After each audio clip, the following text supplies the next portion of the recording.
Salam, selamat siang, salam kita berjumpa kembali di kesempatan ini.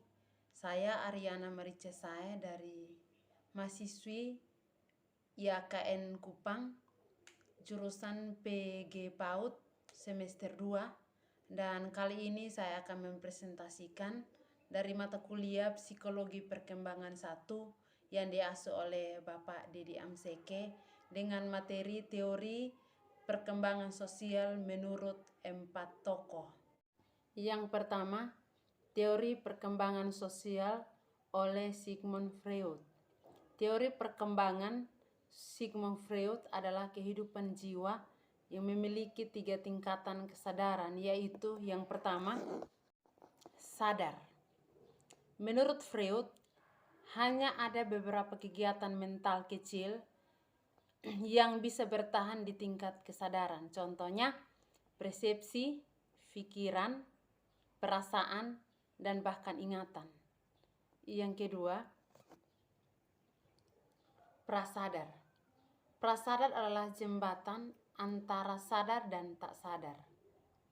Isi dari prasadar adalah dari sadar dan tak sadar untuk materi tak sadar yang dirasa berbahaya untuk tak sadar akan pindah ulang di masa prasadar dan akan tumbuh kesadaran dalam materi itu dengan bentuk melamun, salah ucap, dan mimpi.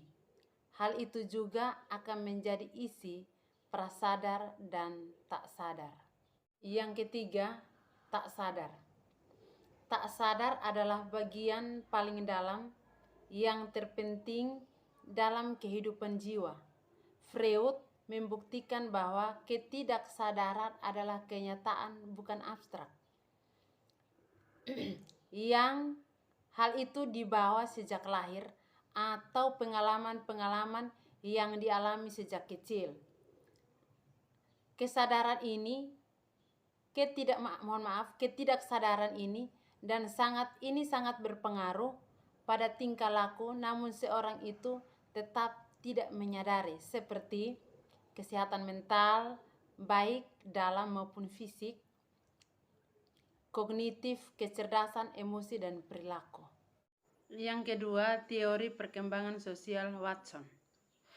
Menurut behaviorisme yang dianut oleh Watson, tujuan utama psikologi adalah membuat prediksi dan pengendalian terhadap perilaku dan sedikit pun tidak ada kaitannya dengan kesadaran.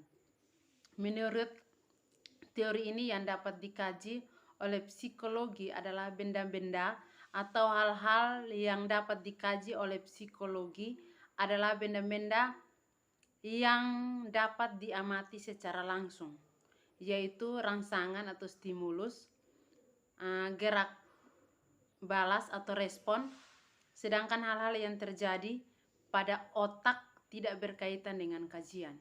Teori behaviorisme hanya menganalisis perilaku yang tampak pada diri seseorang yang dapat diukur, dilukiskan, dan diramalkan.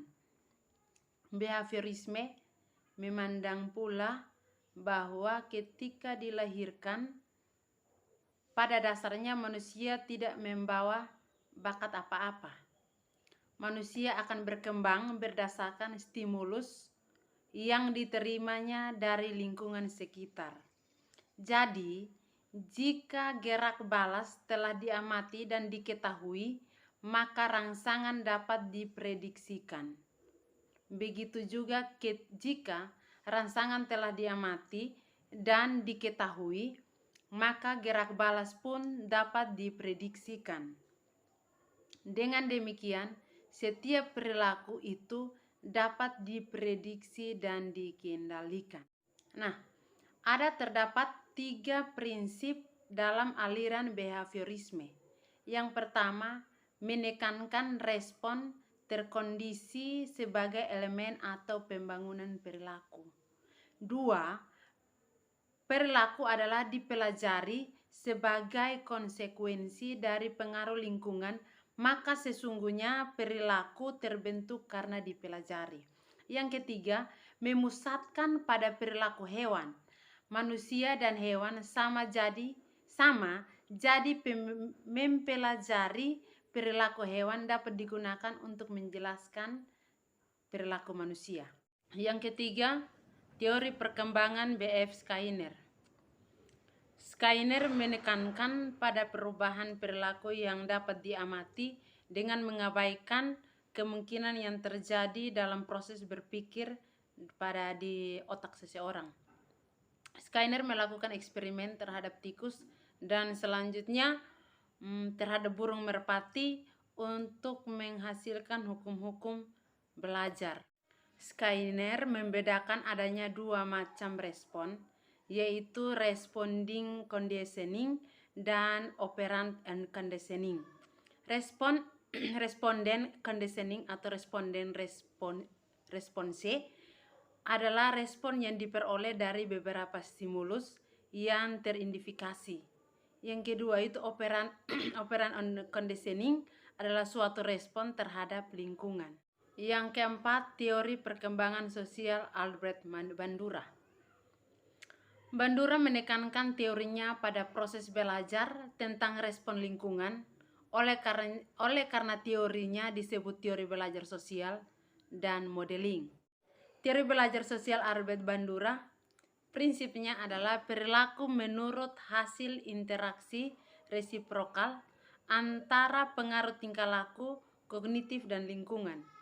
Singkatnya, Bandura menekankan pada proses modeling sebagai sebuah proses belajar. Teori belajar sosial merupakan perluasan dari teori belajar perilaku yang tradisional. Salah satu asumsi paling awal mendasari teori belajar Bandura adalah manusia cukup fleksibel dan sanggup mempelajari bagaimana kecakapan bersikap maupun perilaku. Demikian presentasi saya saat ini.